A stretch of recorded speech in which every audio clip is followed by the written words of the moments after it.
Good morning, everyone, and thank you so much for joining us today for our first HR clinic this year. Wonderful to see all of you on the line. And I'll just start introducing myself. My name is Rhoda Mwangi. I'm the communication lead at AmCham, and we're so happy to have you all joining us. Today's session is 90 minutes long. We'll close off at 10, and just in terms of housekeeping, we kindly request that you keep your video off and your audio as well. But feel free to send in any questions that you have using the chat button at the bottom of your screen. We will get to a Q&A session after we hear from all our panelists today, and we'll be able to address your questions at that point. And if we do call upon you to submit your question directly, then at that point you can be able to unmute yourself and turn on your video if you so wish. So to kick us off, the HR Clinic is a quarterly platform that allows us to be able to bring together business HR leaders and business leaders to be able to talk about our organizations, the health of our organizations, how we operate, the health of our staff and our teams, and just to push thought leadership and forward thinking, and to be able to ensure that as AmCham, our organizations, continue to support the people who are in our teams, and that we continue to create environments that produce the best quality and that also work for the people who work for us. So today's session is specifically about restructuring, the impact of restructuring in a post-pandemic workplace. And we will hear from business leaders and HR practitioners on what their experiences have been with this, what the best practices are, and what practical examples they can offer to support other organizations who are going through this season of restructuring. And indeed, it has been a season because many organizations have found themselves having to deal with this and to reorganize to fit the post-pandemic workplace and be able to bounce back to profitability. And of course, as HR leaders, many of you are at the heart and center of this restructuring programs. So we want to learn and we want to hear about how do you navigate this process, what are some of the challenges that come with it, what are the legal implications and considerations that you need to keep in mind throughout this process, and how you can better support even some of those team members who would be transitioning out. What can you do to support them to be able to transition more smoothly or even land new roles faster? So it's going to be a very interesting session. I'm sure we'll come out with really great insights. And I want to thank all the speakers and panelists who have joined us for this discussion today. And of course, our key partner in hosting this HR clinics, that's Rise and Learn Global. They've been with us from the beginning, and they continue to be our support and our partner in enabling this to happen. So, and all the other panelists from SBM Bank, from Dentons, Hamilton, Harrison, and Mathews, and KenBright, thank you so much for joining us today. And so I will stop there and introduce our moderator and hand over to her. Our moderator for today is Kamunde Osoro. She's the founder and director of Rise and Learn Global,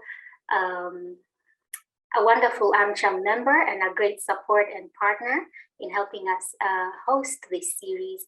And so welcome, Emily, and over to you. Thank you so much, Eva, for the kind introduction. And again, a warm welcome to everybody who's joining us for this second HR clinic since we began on the 1st this year. So my role today will be to facilitate this session. I'll be introducing our speakers shortly.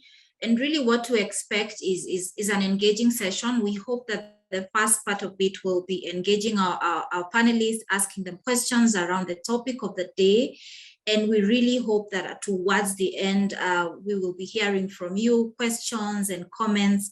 And just to say that the panelists, are not the only experts. I think we have experts in the room, both from the business side, from the HR side, as well as legal aspects as well.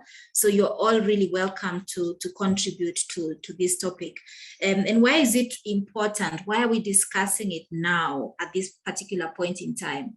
I think restructuring from my perspective is not new. But I think the pandemic kind of heightened it all, not just from a Kenyan context, but I think in the global context, we have seen quite a number of organizations having to cut down their workforce, having to rethink how they work. We are no longer now talking about workplaces, we are talking about workspaces because individuals can now work from home. And this has also, led to, consequences around even how big offices, organizations are going to be working in. So there has been even less investment now in the physical buildings, and we're really seeing a shift in how people work and collaborate as teams. So organizations are not just looking at it from a profit perspective, but it's how do you continue to keep employees engaged and really achieve the productivity despite the changes and the shifts that we've been able to see in the workplace at the moment. We have also seen that organizations are looking really to more adding meaning to the lives of their employees. And a lot of this restructuring happens sometimes due to external factors such as what we experienced in the last couple of years with the pandemic, and therefore organizations never foresaw it, but it had to happen.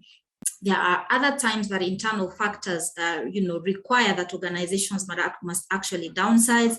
We will be discussing some of those. We will be looking at what are some of the reasons really behind even restructuring in the first place, and how do we support employees through that period. We'll be covering some transition plans, looking at what's the landscape like, what are some of the outplacement services available in the market, and how have organizations navigated through this. And in case you haven't heard about them, you're in the right forum, because we will be enlightening you, hopefully, and you can pick some of these practices to your organizations. So ladies and gentlemen, I'd just like now to hand over to our panelists and have them introduce themselves. I'm sure you may have read their bios, so I don't want to bore you with reading their bios. I'd like to begin with Jackie Ogonji, who is the Director for Human Resources at SBM Bank Kenya. So if Jackie, you can introduce yourself. Thank you very much, Emily, and thank you for having us here. My name is Jackie Ogonji. I am the team leader of HR in SBM Bank Kenya. SBM Bank actually came into the country in 2017. We currently support in terms of banking services to our customers across the region in Kenya. And also we are grouped at Mauritius. So SBM Bank may be new, but it took over the acquisition for Fidelity Bank and Chase Bank, for those of us who remember Chase Bank. So I'm glad to be here and to share my experience. Thank you. Thank you, Jackie. We go on to Ezra Makori. Thanks, Emily. Good morning, everyone. My name is Ezra, as Emily has said. I am a partner at Dentons HHM. I usually deal with employment and labor relations matters. Over the pandemic period, we've experienced a lot of restructuring. And so I think it's the right time for us to discuss this item today. And with the experts in the panel and the attendees, we will get better experiences going forward and learn. So thank you and feel welcome. Thank you, Ezra. And last but not least, Ezekiel Masharya, CEO of KenBright. Thank you very much, team. So my name is Ezekiel Masharya. I'm an actuary. I work for a company called KenBright. We are based in Nairobi. We also have an office in Uganda and Tanzania. So KenBright, we do offer actuarial services where we design employer schemes from pensions, group life, medical, and gratuity schemes. And we also offer insurance brokerage. Thank you very much. All right, thank you. I'll be asking all the panelists to now please put on your camera so that our audience can engage with you as we kick off the session.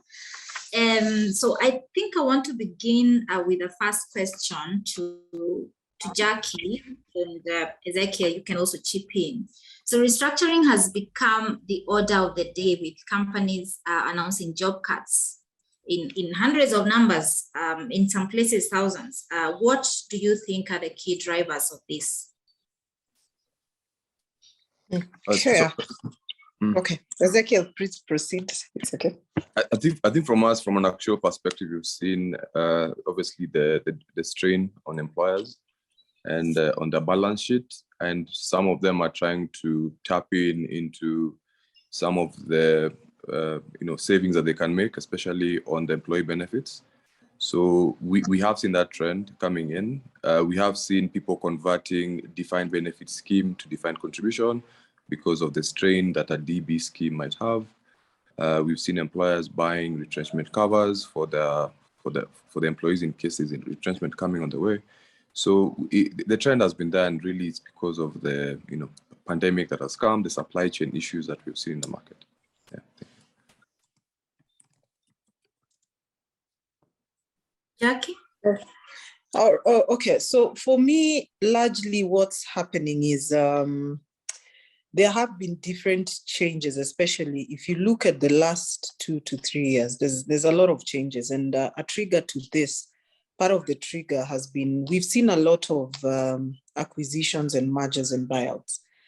So this is because running business has become a little more competitive. And so what we have seen, especially in the banking sector, is people just being able to expand the business. Again, you'll realize that in terms of market share, we have about 3, 4, 5 to 5 banks who control the largest market shares. So again, if they're able to do a buyout, then again, it increases their market share. So we've seen a lot of that acquisitions that have happened, starting with SBM itself, having acquired 2 banks, and then you have got NIC and CBA, you have got now the NBK and KCB. And you can even see this through the financial reporting that are going, we are all publishing at the moment. So once your business needs change, then you also need to scale up. Using an example of SBM Bank, when we did the acquisition, definitely we had to completely restructure, because these are 2 different institutions, and a third one is the one that has come to buy. So again, buyouts, acquisition, mergers are pretty important to consider restructuring when that happens. Now, we also have a lot of changing business needs. Maybe it's like in the last 2 years, there's been a lot of financial inadequate finances into our businesses. And truth be told, once you start, you're not performing so well, you also want to look at how you can effectively manage your costs, because as Ezekiel says, there's quite a number of costs. There's the benefits, there's the normal salaries. And for staff, sometimes you get to realize that when you get into a contract with an individual, then you have no choice but to adhere to that cost every month, whether you have that money or not. So our business needs change, and then definitely we get affected when we think of restructuring. COVID times has taught us that we can operate our businesses differently. So for example, there's new technology that have come up. So there's brilliant people who have either enhanced their technologies, or we now have seen the necessities using technology. So we are investing into that. Now, once you invest into that, then you restructure and come up with different models where you can then allow staff to have 2 or 3 jobs, for example. Very possible now, because I can engage you for 2 days a week, and it's okay with what you do the other 3 days. I may not need to see you in the office space, so I can reduce my office space. I may also not need certain positions, and therefore I can do away with them. I will have different models of working. I will have different spaces to work through. I will have different ways to do the different deliveries. You see, like meetings now, we are connecting across the world just using virtual, and it's become so normal. So again, new methods of running business and different ways of running business, and also changes of strategy we have to accept. Strategy is no longer 5 years, for example. It only makes sense to have a strategy for 2 years and then review and change. So again, if you have strategic objectives that change, again, it forces you to restructure. So those are some of the key drivers that take us through restructuring and why the business would consider it from my perspective. Wow, thank you, Jackie. And I think what I've picked from your commentary right now is the rising shift where you're now having to consider part-timers and having to employ people not just on full-time, but allowing them to work maybe 2-3 days a week. Now, is this something you're actually practicing? And a wider question is, how open are Kenyan businesses to this? To be honest, yes, we did consider that in our new fit for purpose structures. That's how we call it, fit for purpose, because then we needed to see what is the core that we need and cannot do without. Then what is it that is supporting or enabling us to do and to do business? And the ones that are enabling us, we said, what do we need in-house and what don't we need in-house? Okay.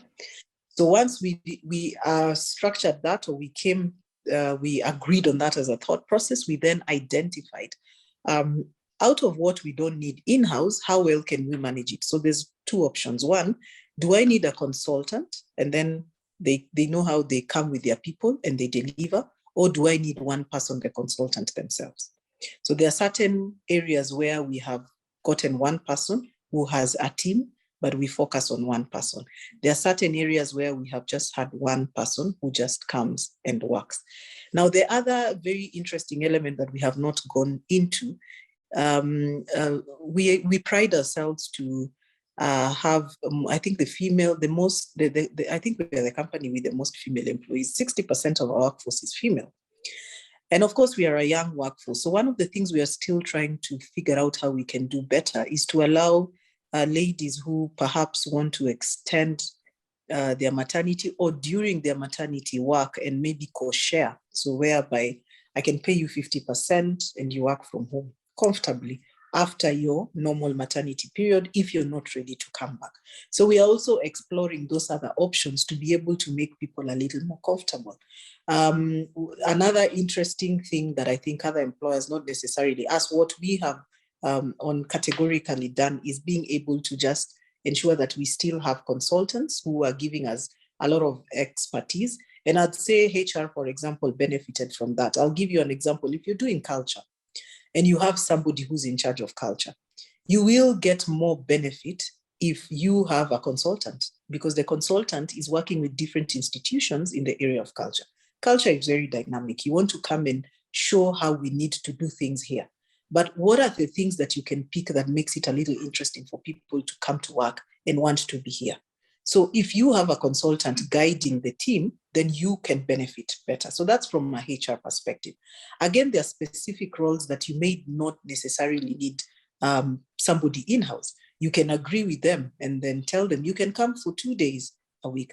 And I look at people like, and maybe Ezekiel can correct me, people who do analysis in the office.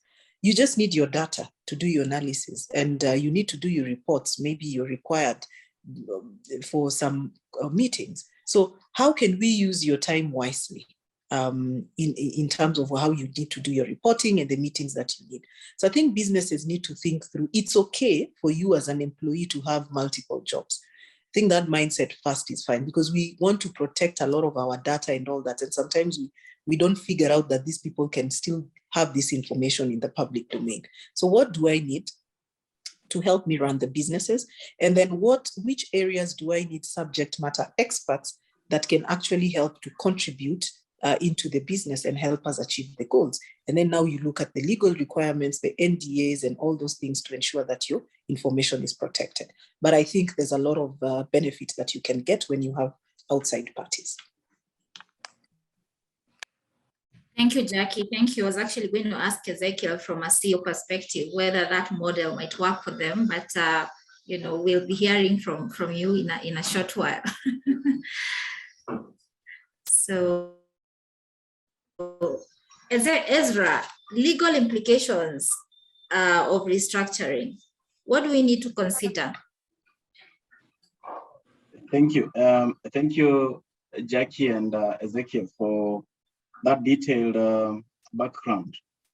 Listening to Jackie and Ezekiel, you realize they've presented us with scenarios that point to a drastic change in what I might call the existing contracts or the contracts pre, the decisions to downsize, the decisions to engage people on part-time basis.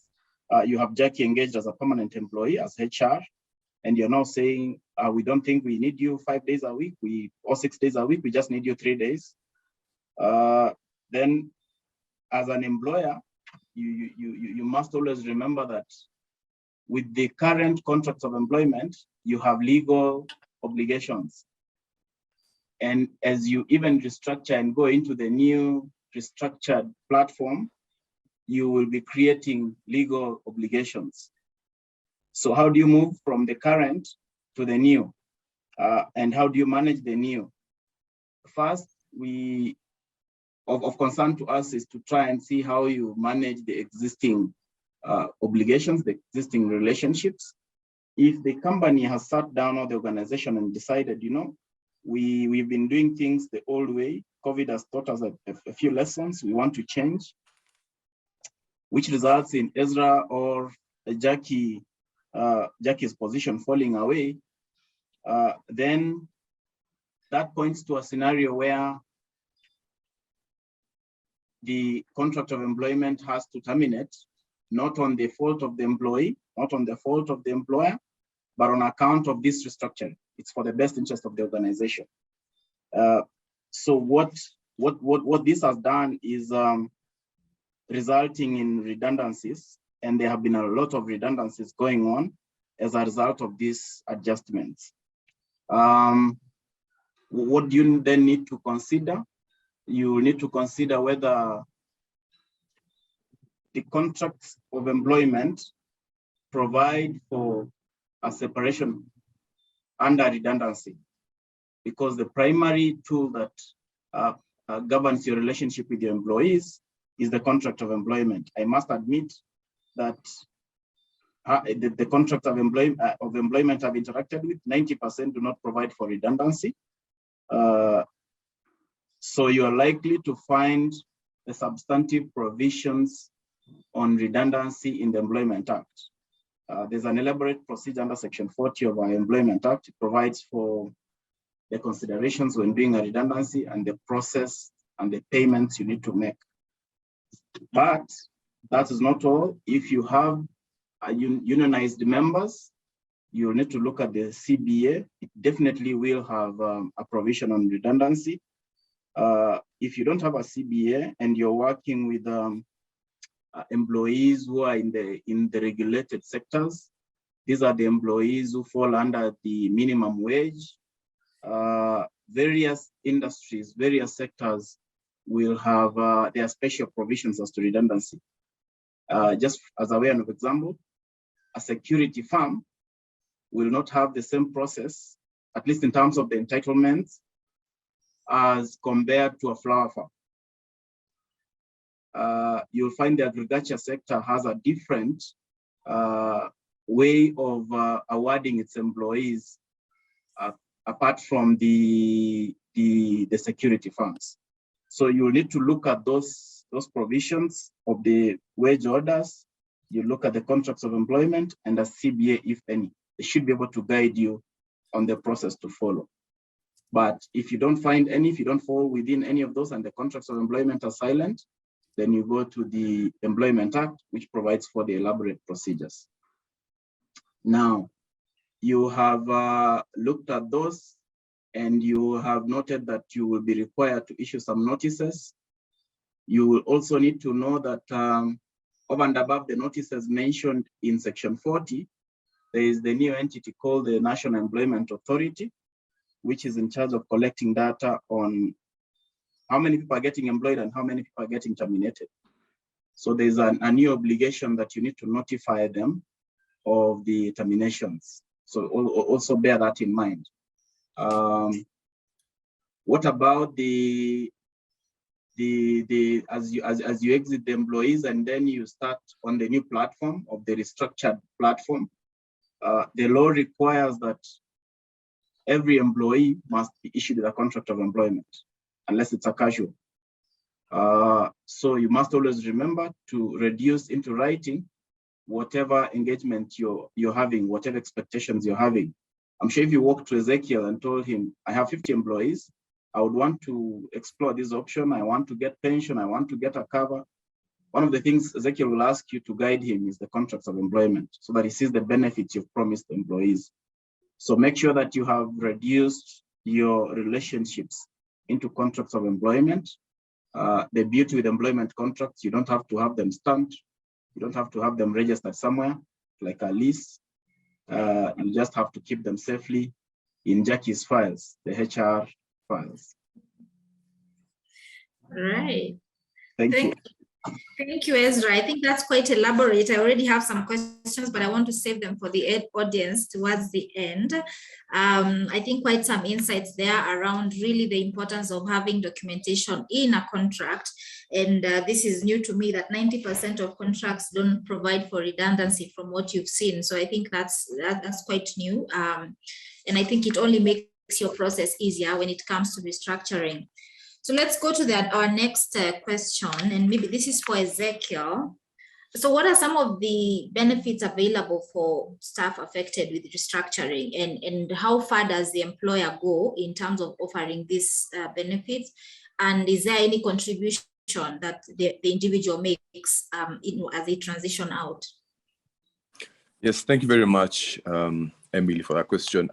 So remember, when employees are exiting, you have to consider whether they're foreign employees or they're local employees. If they are foreign employees, there are regulations to support them, especially on the pension side. If you're a foreign person and you want to exit the company and you want to leave, you want to go back home to your home country, then you can get a letter from the trustees and they can allow you to get all your money from wherever it's held, whether it's held by an insurance company through a guaranteed fund or it's held through a segregated fund. So that means it's being held by a custodian.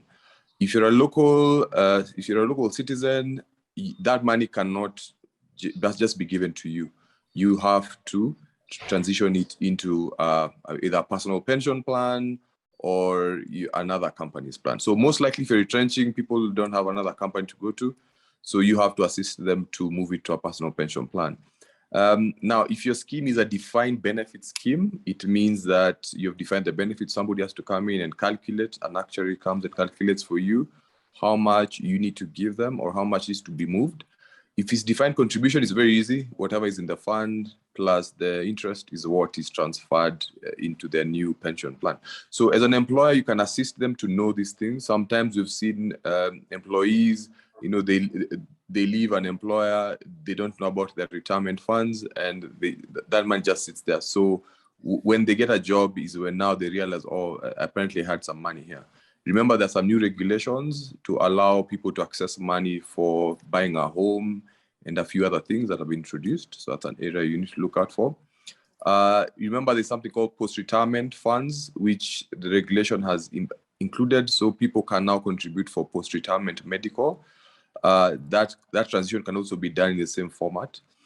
There are other benefits that the employer can also consider. I don't know if you look at your group life benefits right now, some insurers do provide retrenchment cover. So it's not just when an employee dies or gets a critical illness is when they get paid. but some have added critical retrenchment coverage, just a small amount. It's not as high as a group life benefit, but there's something. And that may help them to manage their life, during that transition. Also as an employer, so that's more on the legal side of it. But also as an employer, you can also assist your employees to continue getting some benefits on an individual capacity. So this is not really contractual with them. This is really just you assisting them and tell them, okay, we can go and negotiate with this provider to give you medical, for example. It's not you as an employer providing that medical. You're not paying for it. All you're just saying is that you've organized the people in a group. Why is that relevant? Because employee benefits are really done most of the time by insurance companies. An insurance company like groups, and that's how risk works.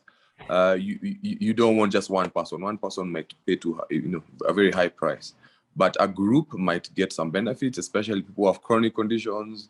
If they buy cover alone, they'll be told to wait some waiting periods. So if you organize the team as a group and you coordinate it for them, that can really help them to get good rates, and also having waiver of waiting periods. Also, you can also do some education for them on how they use their funds. Remember, when you retrench an employee, you give them money. Some of that money, they need some education around it. Some of them might, maybe result into bad behavior and you use that money up, or they might go and start a business that they don't know how that business works, and that business might not succeed as much. So you'll now see that proliferation of, startups, SMEs that, some might work, some might not work. So it's really areas that you as an employer, you can consider supporting your employees when they're transitioning.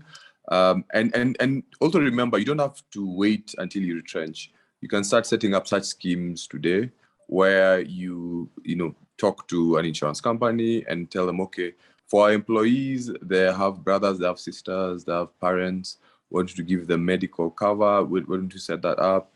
We want to set up things like motor insurance, death benefits, education policies, so that by the time the retrenchment happens, you already have a structure to lean on, because now essentially it's supporting the employees who are transitioning. And yes, they are not your employees, but they are enjoying the size of the company, in terms of negotiations. Yeah, thank you very much. Thank you, Ezekiel. Thank you so much for that. And I now want to shift gears into the practical side of HR is at the forefront of making this happen. And it's usually not very easy decisions, having to let people go.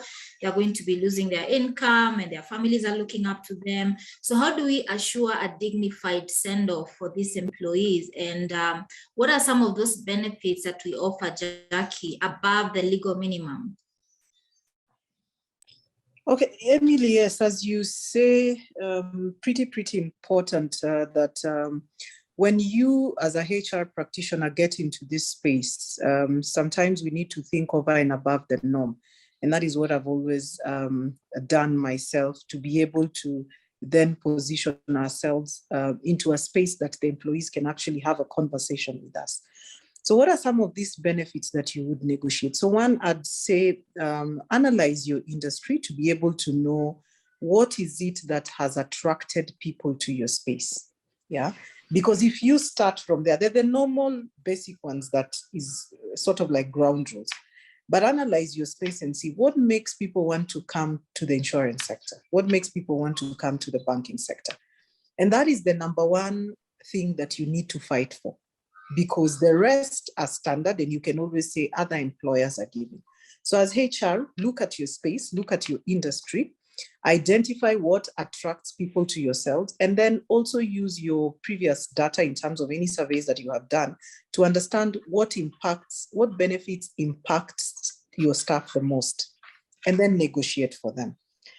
Now, coming to say that in the banking sector, it's purely known that we do give credit facilities at staff rates. And so the number one factor for us when we had this conversation with the top management and the board as well, was that people came to SBM because one, we are a bank, and two, that we are giving them loan facilities at staff rates, which is a very good thing. Now that they're losing their jobs, or we anticipate they lose their jobs, how do we ensure that we don't overburden them? And so one of the things that was a first that has ever been done in the banking sector is we allowed staff to retain their loans at staff rates. Nobody else has ever done it. SBM just came in 2017 and we did it. Why? We actually were able to analyze it from that perspective. So don't be afraid to actually come up with good ideas and to say, like, this is what I think should be done. It will always give you a very good edge. So yes, people really did appreciate that we were able to do that. And it was a first in the market and we pride ourselves. Number two, of course, there's the medical, which by the time we did our exercise, we still had some time. So what did we do with medical? One, we allowed you to keep medical until the end of the premium period. Number two, we did go back to our, okay, so this is part of the process, going back to the underwriters and saying, in the new medical cover, once we have identified and said these are the underwriters and the brokers that we are going with, we get a second conversation. Yes, we've agreed on the staff. The second conversation is the ex-staff. So having an ex-staff scheme, so that you're negotiating for the people who have gone and using your muscles, other than them going to get medical on individual basis. So that's another thing, because we know medical is very important and they can actually end up spending a lot of their money. Another benefit that we gave was group life, to continue with it, and then also to negotiate with them after the expiry. We negotiate for the X scheme. And then so there are two other things. There's another big one for us. We did a course, which was a 4-day course, where we were transitioning you out there and saying there are different courses that we give. Now this, we still left it open and allowed them to go for financial, family, and career coaching. Financial, because before we gave you the money, we took you through this course just to help you and guide you. If you want to be an entrepreneur, see how to support you, because we already have links serving the SME space. So we are using those links to allow staff to explore. Families, because sometimes you may have conflicts out of this job loss. So we have negotiated it from, of course, the people, the service provider, and also from the medical side, that they will still give family support in terms of any counseling or any mentorship that anyone would require. And then career. So career then partner with job search companies, recruitment firms, so that they can help them in their CV writings and now not bring it to them at an extra cost. Interviews, because some people had never worked anywhere else. Things like screening. You may never get to know that there's something wrong when you're screened and it can affect you. And then enabling them to accept short jobs. So telling you that it's okay, things have changed, business models have changed, you can still do piecemeal jobs as well, which would add value to you. So these are some of the benefits that we then looked at and saw would be helpful for staff as they transition on into the new space, which is either to get another job or still to pursue and try and see what to do. Thank you, Jackie, for those practical tips. I really appreciate it. For those in the room who may probably not, sometimes not everybody has got HR in-house, but I think just those advice and tips would be very useful for you to implement if ever you need to implement a restructuring program. I don't want to make assumptions that people understand what the legal requirements are, the minimum legal requirements are in the restructuring process. So maybe Ezra, if there's anything you'd like to add on to what hasn't been covered in that area. Thank you, Emily. Jackie has really, she has spoken to the other side that I wish I was working at SBM. It's rare to hear that other than the medical, I haven't heard of the other facilities. That's good. I hope you replicate it in the market and even in the other working space, because I'm sure then we will have, when they check the happiness index, they'll find that Kenya has overtaken Uganda. But having said that, what Jackie has covered is what you'll say a good employer should consider giving. It's what is given excursion. But then what does the law require? What the law requires is not a lot. The law just requires that up to the date you terminate the employee, you pay them their salary up to that date. That will include any overtime, any allowances due. You then pay them their contractual notice. You pay them any accrued leave and any other entitlements that you have contracted. And that's why I said it's important you look at your contracts of employment. The only other item that the law then makes mandatory for you to pay is severance pay. Severance pay is what people ordinarily call service or gratuity, although they are different. But that is in the ordinary world, you'll hear it being called service. You dismiss an employee today, tomorrow they come back to Jackie and ask, where are my benefits? Where is my service? I think the word was coined from severance pay and from government people who get gratuity when they leave employment. But the law requires that over and above the normal benefits you give on a normal termination, you then pay the employee severance. The law requires that where you've not fixed a higher rate in either the contract or the collective bargaining agreement, that's the CBA, you will pay at the rate of 15 days for each completion of service. That simply means if you've worked for me for 1 year, 1 month, you'll get 15 days salary. If you work for me for 2 years, you'll get 1 month salary. What good employers like Jackie have done is to tell you that we'll not just pay for the complete year, we will prorate for the other period. For example, if at the point of separation I've worked for 3.5 years, I'm able to get the half year prorated so that I get something. But while Section 40 of the Employment Act provides for 15 days, if you are in a regulated sector, you'll need to look at the wage orders. You will realize that they provide more than 15. Very few of them provide 15. Some provide for 18 days, some 21 days. So you'll need to look at the specific wage order that governs your industry so that you are sure that the severance pay you're computing is in accordance with the law. If you have a union and you have a collective bargaining agreement, you can be sure that some of the items that Jackie has mentioned might have been covered in the negotiations. When you are negotiating the CBA, go back and check the CBA and see whether they were agreed and what you agreed to offer, so that when you're paying out the severance package, it has all those in it. And the last thing is the certificate of service. This is an entitlement. It's a piece of paper to say Ezra worked with us between the year 2017 to 2021. Please issue it as you give the letter of termination. It's good practice. Don't wait for the employee to sue you to get that piece of paper saying he worked for you between this period and this period. Right, thank you. Thank you so much, Ezra.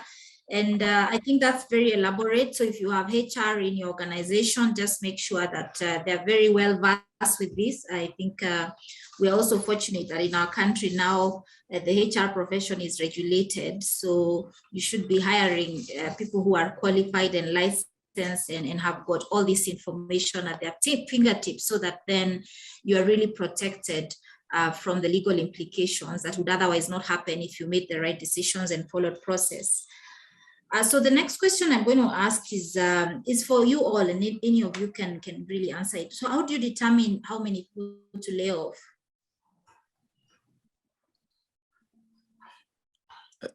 I think I'll start that question. How do you determine how many people to lay off? Obviously, it's obviously an economic question. I think most of the time it's done by management when they look at their survivability, and also looking at the new shareholder funds that they need to grow. So obviously that number, I would say most of the time we've seen it's based on economic factors. Obviously, unless it's a buyout, then now people are, if there's a buyout or a merger, obviously if there are shared services, like there are two finance managers or two HRs, obviously we've seen that be one of the considerations. So if it's an issue of profitability, that number will just be determined by the new profit level. If it's a new issue of mergers, what you've seen, it's an issue of shared services and reducing overlapping. And that's how we've seen when we're doing the benefits, most people are. Thank you. Thank you. I asked that question because I think during the pandemic, some employers were naughty. They took advantage and really decided this is the time to let people go. So I think it's more of an ethical decision there sometimes. Right. However, Emily, there's quite a long process if you really have to do it right, and depending on your reason as to why you have to do it. So for me, I would look at I look at it a little more technically than what we all did to say, of course, business has gone down financially, we are not okay, and as a result, we are doing a restructure. So first, for me, I would look at what is the business strategy. Where is the business going in 2 years? And that's why it's always good to empower employees to be fit for their roles, because roles keep changing. So if you did your degree 7, 10, 15 years ago, when you're okay with that, you will not be fit for a structure because business needs have changed. So one, you must always align yourself. When strategy cascade is being done, align yourself with what is happening in the business to be relevant. Because if you're not relevant, then eventually you'll fall out. Not because the business does not want you, but because you're not fit.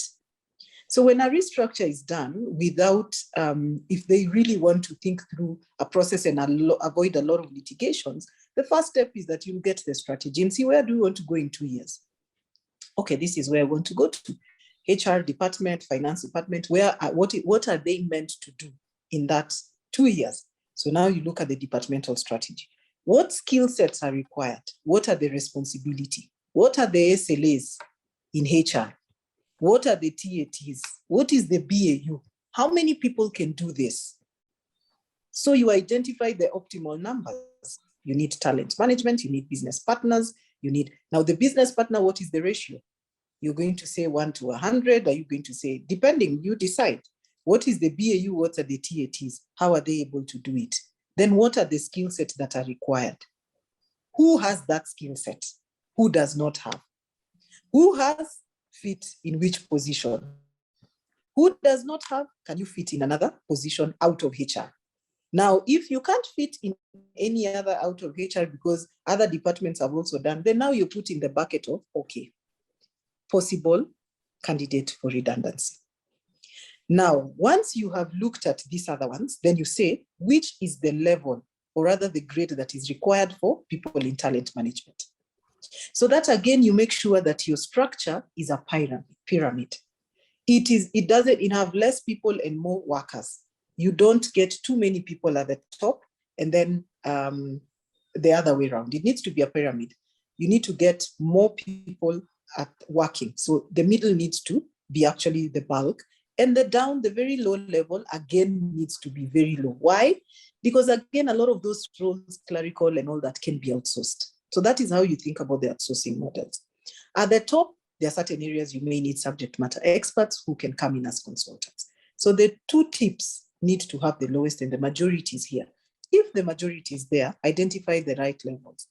Again, from the people who now were fitting, who are the people who are within those levels? Because that helps you in cost management.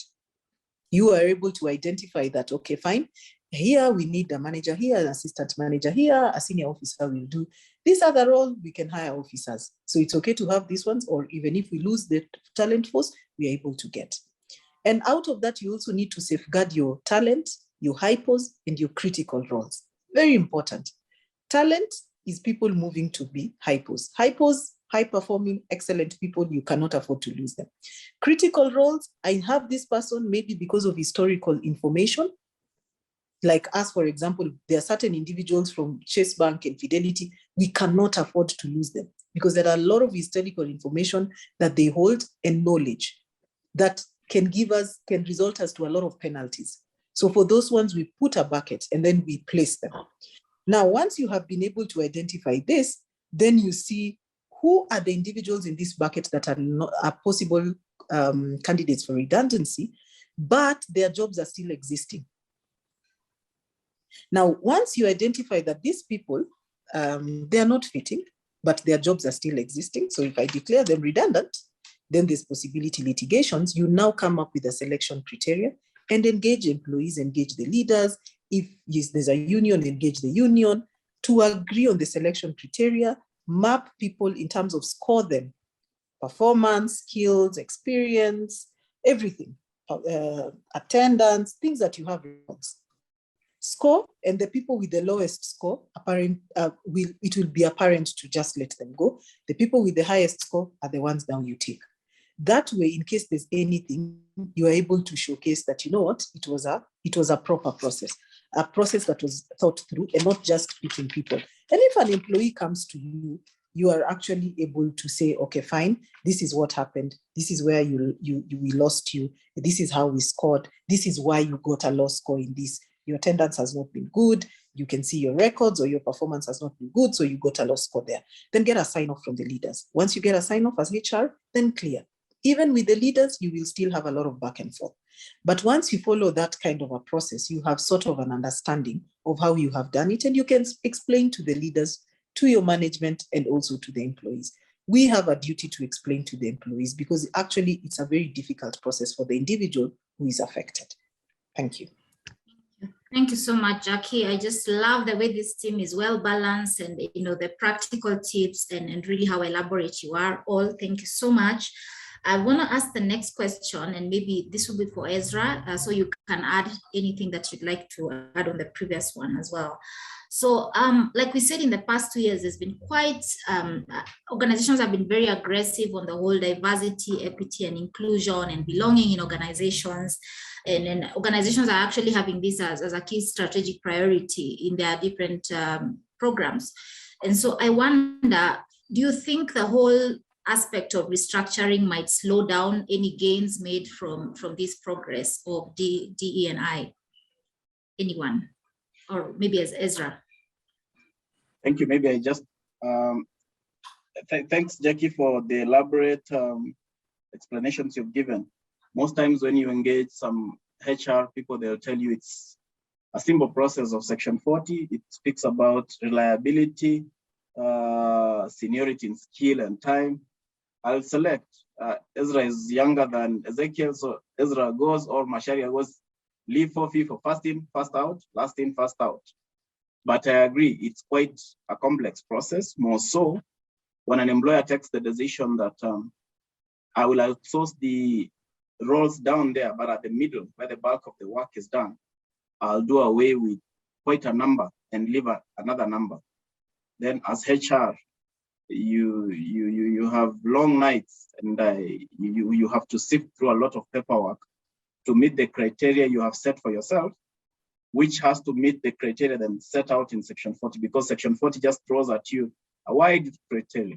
It's for you, the HR, to sit with the management and craft a selection criteria that fits into the strategy, into the long-term objectives of the organization.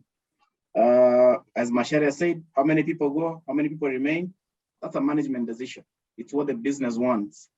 But that is where you leave it to, you must listen then to the HR when they advise you that whereas you need 50, we think 45 can do, we think you can't go below 60.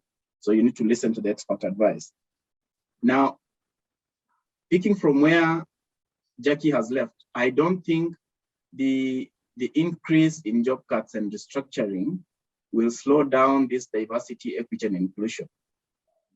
If you have a good HR team, they should be able to have this in mind as they are crafting the selection criteria, so that whatever structure we have and whatever structure we seek to achieve achieves also this diversity, equity, and inclusion. It should be one of the values that we should see in the new team. Thank you. Thank you. Yeah. I think I just want to comment there. Maybe this is more for the future. as you're aware, the world is going towards ESG. And I know most people, when they hear ESG, they think of climate change and climate risks. But that's just the E part of ESG, which is environment. But ESG stands for environment, social, governance. And one of the things globally that, what we are saying is that before you even get funding, they will look at you, they will do an ESG rating on you, environmental, social, governance, and then also rate your suppliers and then your suppliers, just your whole supply chain. Now, when you're looking at the social part of ESG, there will be things like how many women do you have on your board? So the D, E, and I components will come there. It's a future item, but it's a global issue. So I think for the people who are looking at these things, they need to think about, what will be our rating? Are we a supplier, us as a supplier, or us as a person going to get funding?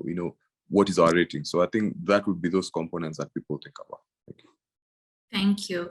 And to our audience, thank you so much for your patience and listening in. I just encourage you to type in your questions. We'll be taking them shortly as we are wrapping up the panel conversation.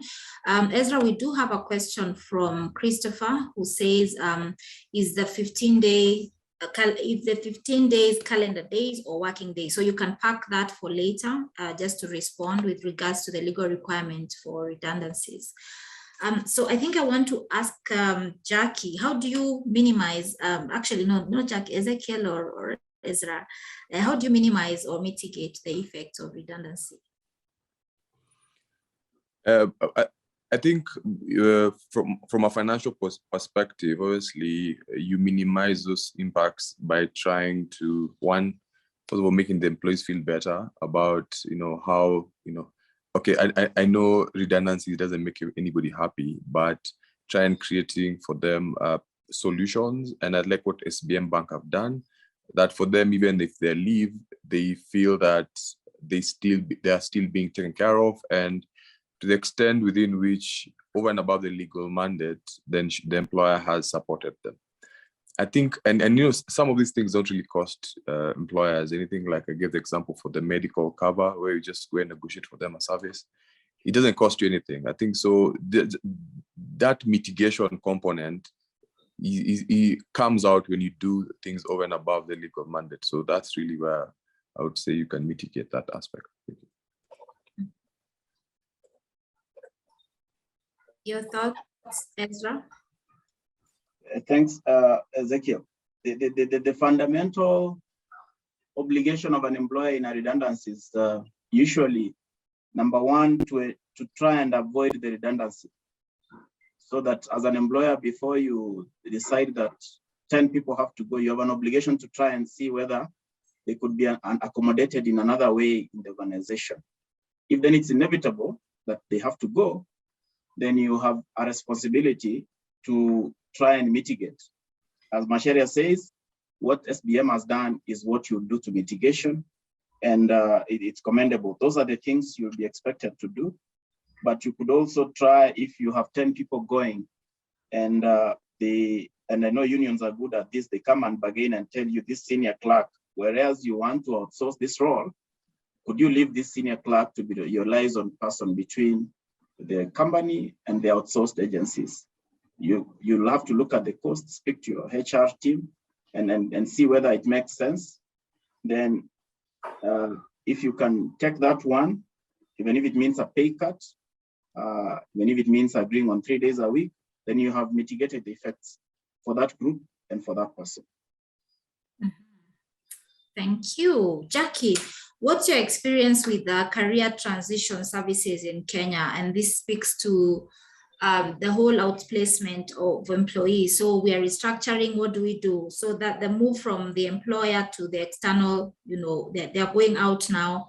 How do you support them, careers? You spoke a bit about that, but what do you see as a landscape, especially in our country, and is it a growing practice? Yes, I think a lot of, I've seen so far, employers have embraced it, and it's one of the very important steps, and is a very huge game changer. Emily, if you asked me. So there's two things. There's how you handle the process, and then there's how you handle the employees. I think for me, I have learned both ways in terms of just managing the process to ensure that you're getting the support from top management, because they need to give you approvals and they need to understand some of these things. And then if you then look at it from how do we respect our colleagues as part of human beings, then it helps you to come and negotiate certain benefits and also negotiate programs that can help these employees live well. And then follow all your legal procedures, of course. And you see, by doing some of these things, people assume that you have gone over and above your way, and therefore they live with a very clean record. Because remember, they have 3 years to identify or to remember that you may have released them unfairly. So for us, what we did is, number one, we identified that it was very essential for us to give these people a smooth process, and therefore put together a budget which we then defended to the board and gave justifications that, one, respect, two, these are people losing their jobs, especially during this very difficult time. Number three, it is not easy to get jobs because, again, we got statistics from recruitment firms to see how jobs are easily gotten within the banking sector, because that's the first sector that would be relevant because of the experience. And it wasn't that easy. And then we ended up also seeing what other options they had. And so we could see it was thinner. Again, use data to be able to defend your justifications. And this data, you can always ask different people. And that's why I say, when you have different consultants you work with, you can always ask them to support you in any of these ways, initiatives. Then we identified what are the critical programs, and we came up with different institutions who give outplacement support services. And there are some areas we found some people were very strong, and so we asked them, can you three collaborate and give us one program? Again, we saw engagement and collaboration by different providers to give us one program. Now, when we came up with the program, the factors, the kind of courses that we identified was financial management, entrepreneurship, which was very good. And actually, between financial management and entrepreneurship, it took a whole 3 days. We also took them through being able to manage that process at home from a psychological perspective, brought somebody who has been retrenched and it has gone well, and someone else who's been retrenched and it has not gone well. The sessions were purely physical. We did not want them to do the virtual session. So again, the employer took the costs of moving people from other, accommodating them in a facility that was enabling them to speak. And then SBM got out of the picture, allowed them to go to a different place with different facilitators, allowed them to explore whatever they wanted to, and also gave them an opportunity to talk and just release everything. I only went in day one to say, this is your program. We have put it in for you. Please feel free to talk and do all that. We allowed the facilitators to share anything that would be out of the norm. And then that helped us to identify and make a lot of things a little more faster. We also were able to pick people who are suicidal because they felt it was end of life. These people have been followed up to now. There's a program through that they're still coached and mentored. And it was very impactful to bring people from two sides, someone who redundancy worked for them and another one that did not work, because it helped.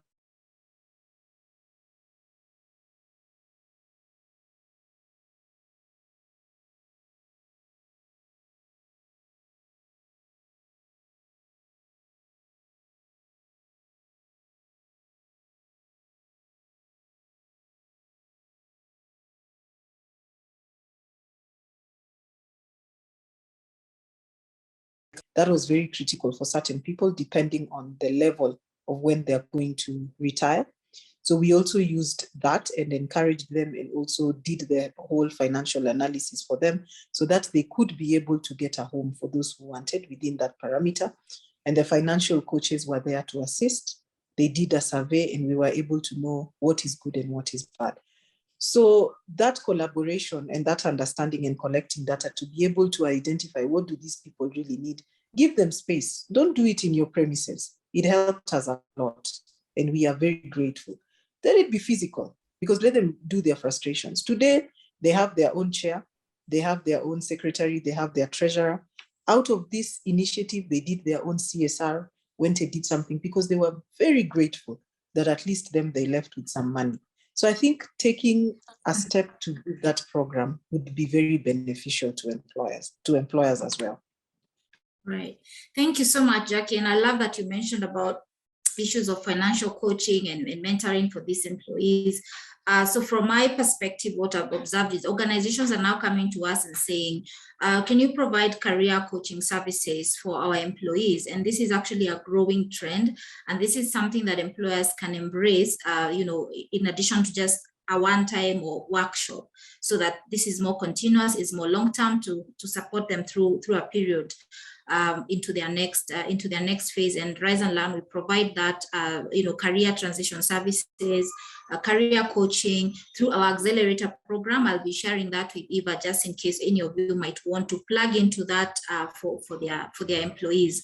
I now want to open up the conversation to the audience for some questions. We already had one, and there's a second one here.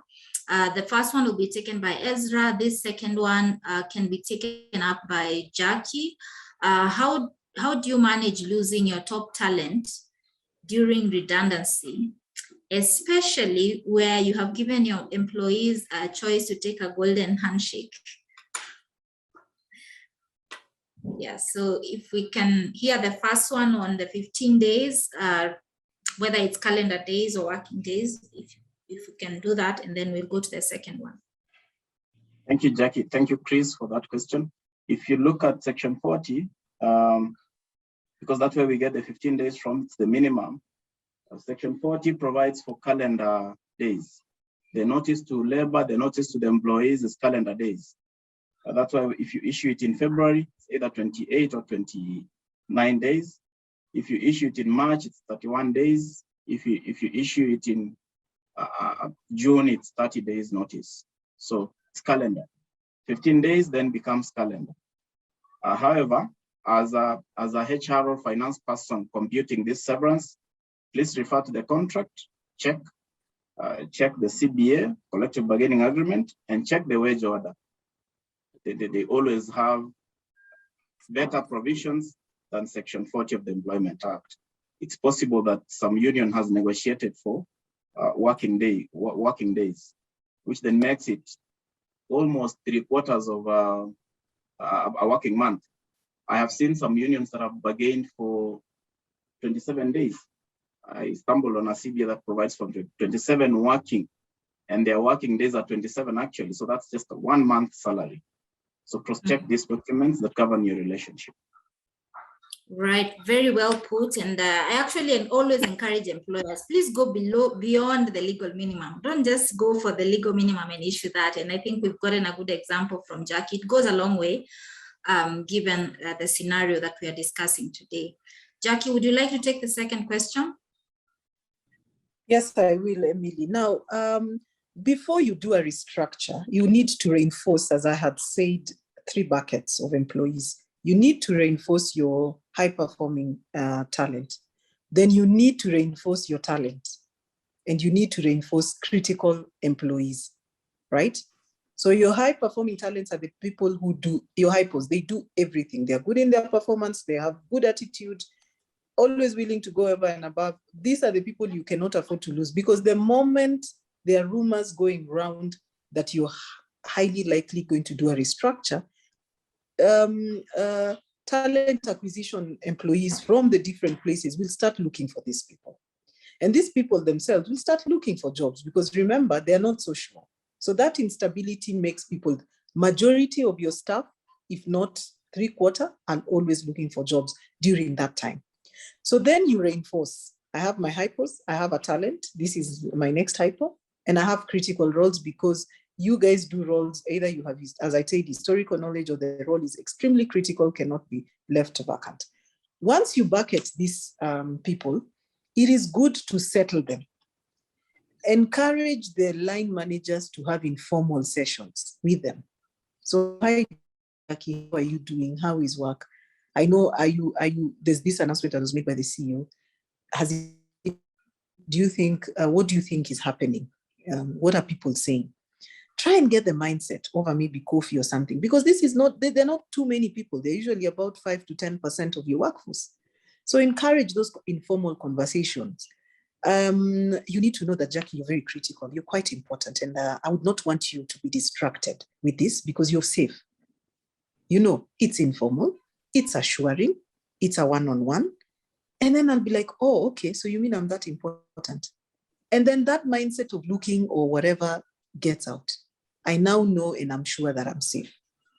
Now, when you announce that you're releasing people, always make sure that your announcement has got the line that says the management has the discretion to accept or deny.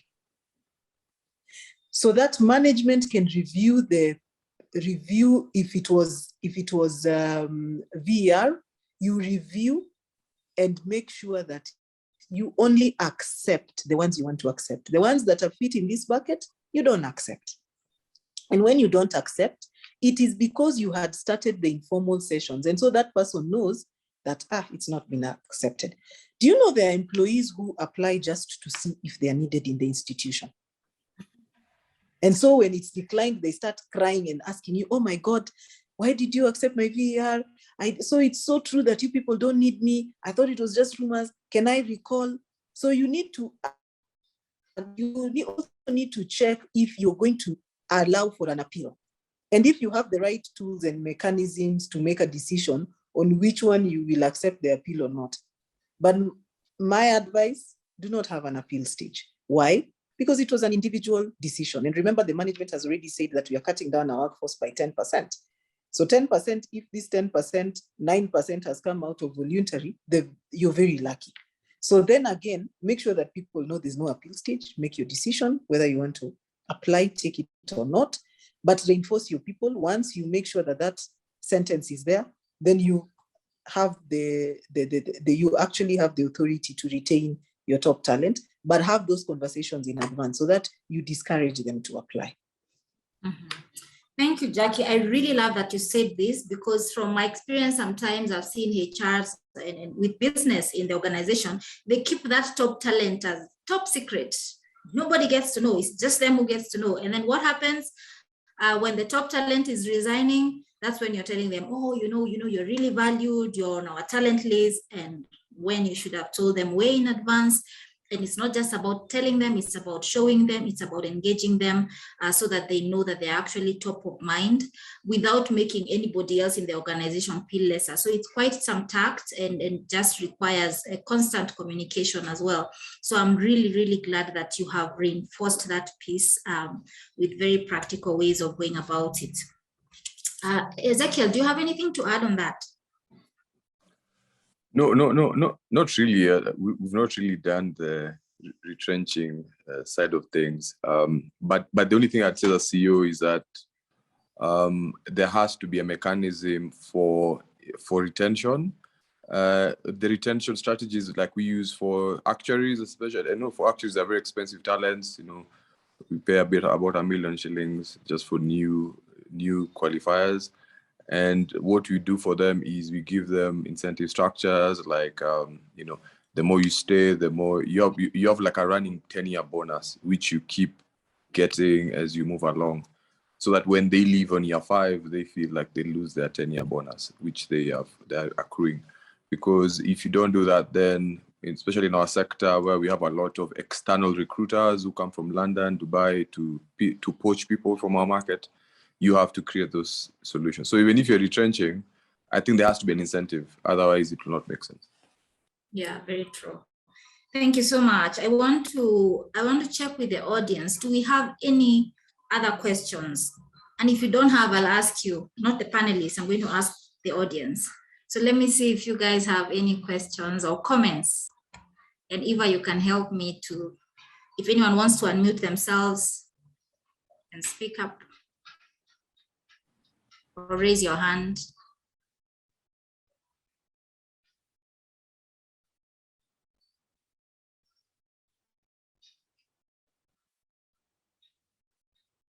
Right, I don't see anyone.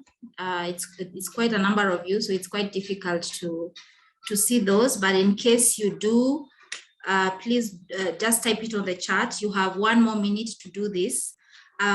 So I just want to ask a general question. What best practice can you even share from this whole topic and how to support employees? If anyone from the audience would like to share best practice or something you have done in your organization, you're free to do that.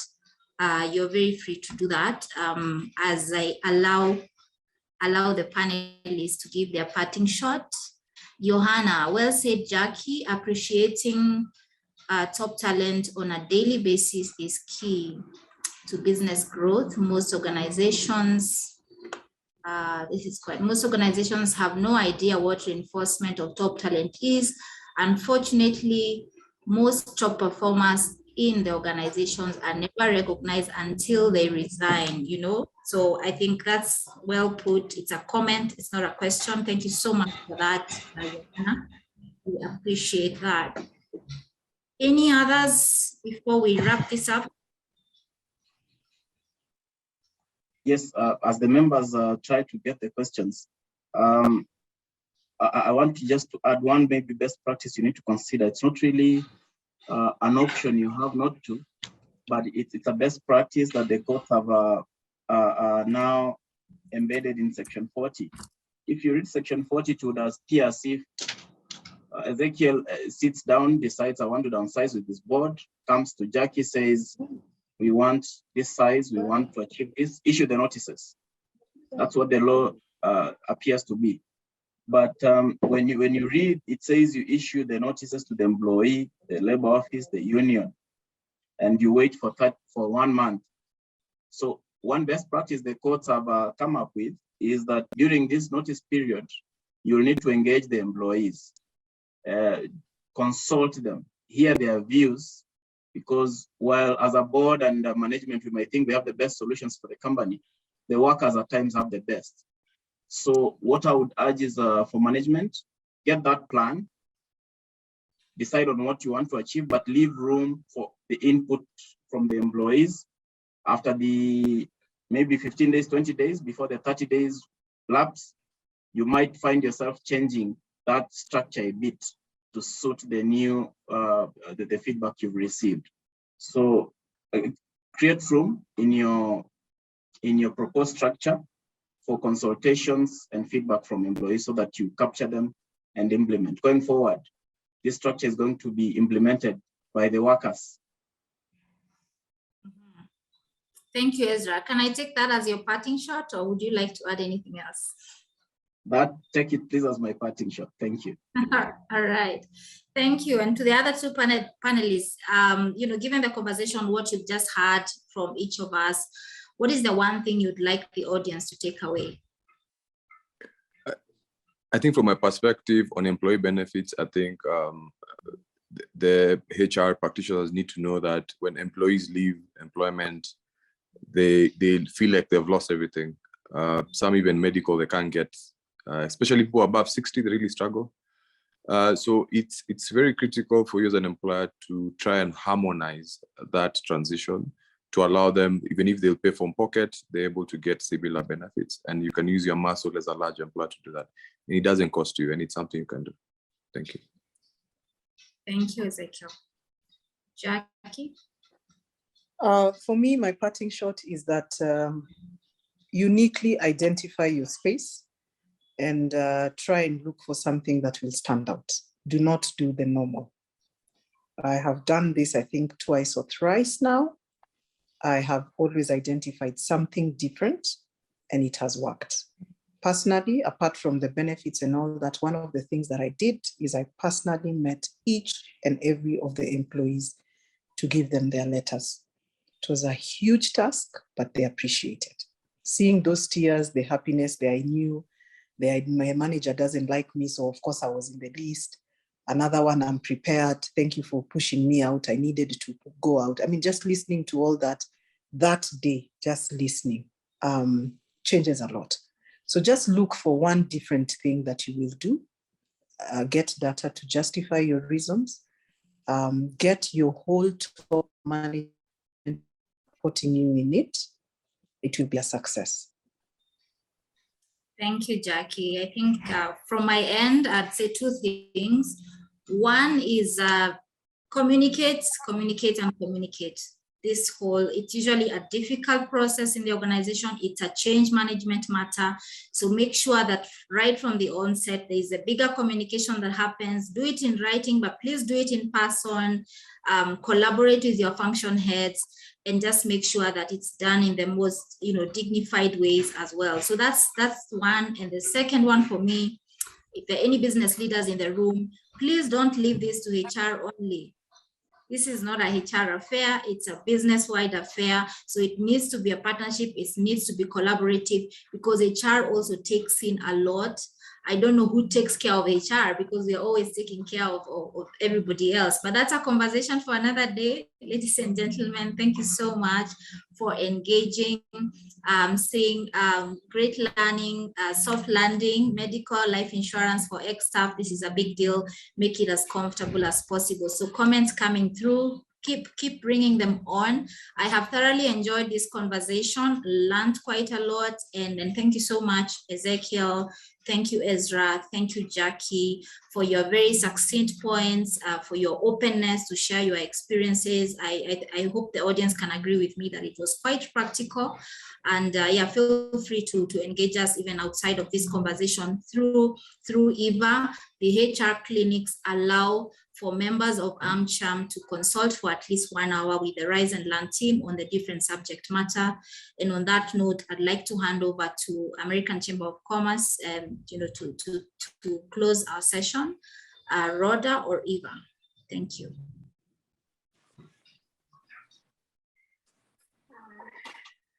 Wow, what a fantastic session. Thank you so much, Ezekiel, Ezra, and Jackie, and for sharing your insights today. This is not a common conversation, but much needed one, very timely. And I think it was also important for us who are, on this other side as well, to hear how some of these processes work. I think for me, those were some of the key takeouts. There's actually a process, an in-depth process that can take place to be able to decide, how to restructure and what all that goes into that. And it can be a dignified and humane process. I think also the key takeaway for me was also that, as companies, go beyond Section 40, go beyond just what the law says. Give your employees a smooth transition to the best of your ability, and treat them as you would have liked to be treated. So I want to thank you all so much. Thank you, Emily, as well, for keeping this clinics going, for sharing your time and your expertise, and also the offer to the members of the 1 hour consultation. Members, please feel free to reach out to us to take up this offer. And do look forward as well to the next session. As I mentioned in the beginning, these are quarterly forums, so we will have another one in the next quarter and throughout the year. So I'd like to thank you as well, our audience, for making the time to be with us today. And otherwise, we would have been speaking to ourselves. So thank you so much for making the time. And I wish you all a really beautiful day ahead. I hope you have a great day, and see you next time. Thank you.